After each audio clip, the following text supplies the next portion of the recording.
Welcome back. Now to a CBS4 investigation into crumbling classrooms in Miami-Dade public schools, where we found classrooms that were unsafe for children to be in, and a backlog of work orders to make critical repairs. This issue only came to light after parents at one Miami Beach elementary took their concerns public. Since I got involved, I've personally witnessed water pouring into the classrooms, flooding in the classrooms. A piece of the building literally fell off last week. Our school is in shambles. Last fall, during a Miami Beach Commission meeting, parents from North Beach Elementary rattled off a slew of complaints.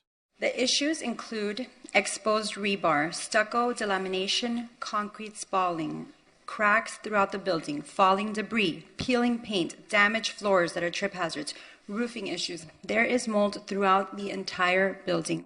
Parents pleaded for help, saying the school district had been ignoring their concerns for years. To our surprise, the district has been aware of these issues since 2017 and allowed them to worsen over the past 6 years. Jose Bueno, the chief of staff to Superintendent Jose Dotris, admitted there were problems. Do we have problems at North Beach? Absolutely. I'm not going to say we don't. Are we working on them? Absolutely. Are we making gains? Absolutely. But Bueno also made matters worse by repeatedly downplaying or dismissing many of the parents' concerns. He even threatened to leave the meeting if parents were allowed to challenge or question what he told commissioners. Well, I'm going to ask my team and myself, we're going to go ahead and leave. This prompted Commissioner Ricky Arriola to explode. I mean, you guys really have botched this. This could have been nipped in the bud months ago, and you letting this thing fester. This is not going to go away. These parents are not going to leave, and I sure as hell am not going to leave, and I know I'm going to speak for my colleagues. You are blowing this big time. One parent even suggested it was time for North Beach Elementary to leave the school system and become a charter school. And so what we were going to be asking for is for us to go to a charter status, okay, and to let the school be run by a private company. It seems unlikely that such a move would work. North Beach Elementary is not just an A school, it's considered one of the best elementary schools in the state, with parents moving into the neighborhood so their kids can attend. But Superintendent Dotris said becoming a charter school is not the answer. North Beach is a highly performing school. We've had great programs there, incredible parental satisfaction. And for the city or individuals to consider converting that school into a charter because of maybe facilities concerns, it really isn't the right move. But a larger question remains. Why have the repairs at this school dragged on for years? And more importantly, how widespread a problem is this throughout the school district? A CBS Miami investigation found that because of budget cuts and staff reductions, there appeared to be a systemic failure in addressing repairs in Miami-Dade's nearly 400 public schools.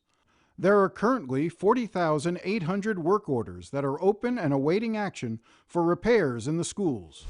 In 2022, the District Facilities Department received 83,596 work orders for repairs, and 31,468 of those work orders from last year are still open and have not been fixed. Work orders can be anything from a small fixture, the fixture of a doorknob, to maybe painting a wall that doesn't look good or aesthetically needs to be improved, fencing. So it involves from small items to more significant items. That's really important. But you don't think right now having 40,000 open work orders is a significant number? Well, Jim, it is a number, but what I'm saying is... Well, it's definitely a number. I'm wondering, is it a significant number that sort of suggests a problem? Well, it is a significant number, and we can always do better with the timeliness, right? Budget cuts have hit the district especially hard when it comes to being able to make repairs. In 2008, there were 849 tradespeople employed by the district to do that work. In 2016, that number dropped to 612. In 2023, that number now stands at 589. There were reductions. This was prior to me. There were reductions in the maintenance and facilities teams. This board, and just recently, several items have come across that are looking precisely at staffing levels in maintenance across certain trades that are critically important. While Dotris is confident the issues at North Beach Elementary will soon be resolved, just 2 miles down the road at Feinberg Fisher Elementary, many of the same problems exist, according to Beth Edwards, a former countywide PTA president. We took a walk, and I think what we saw was eye-opening. In November, Edwards took district officials on a tour of Feinberg Fisher. And I'm going to drag you into that room, and I'm going to let you walk across the floors that we think are probably unsafe.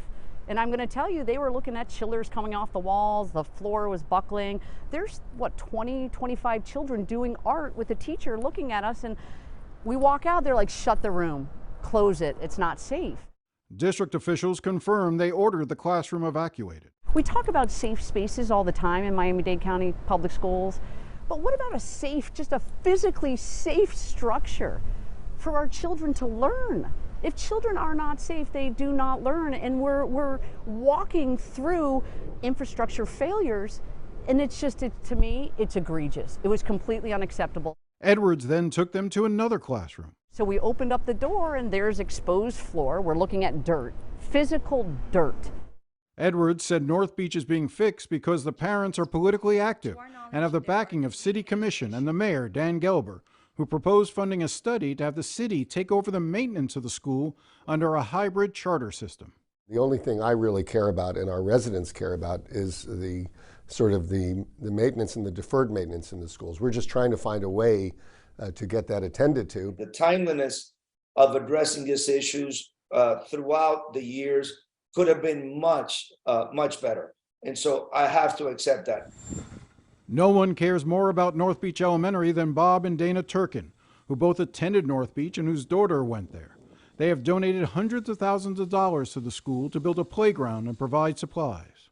To take a beautiful public school and turn it into a charter is just, if it weren't so outrageous and ludicrous, it would be laughable. Not only does it have over-the-top test scores, not only does it outperform virtually every school in the county, but it also deals with kids with learning disabilities, and it deals with kids on the spectrum. It deals with everybody. It takes everybody. The district is going to have to figure out how it starts to address these issues a little bit more rapidly and a little bit more responsively. Now, we should say that the district has been meeting weekly with the parents from North Beach Elementary to resolve the problem. But again, the larger issues remain. We'll be sure to let you know how this all plays out. We'll be right back.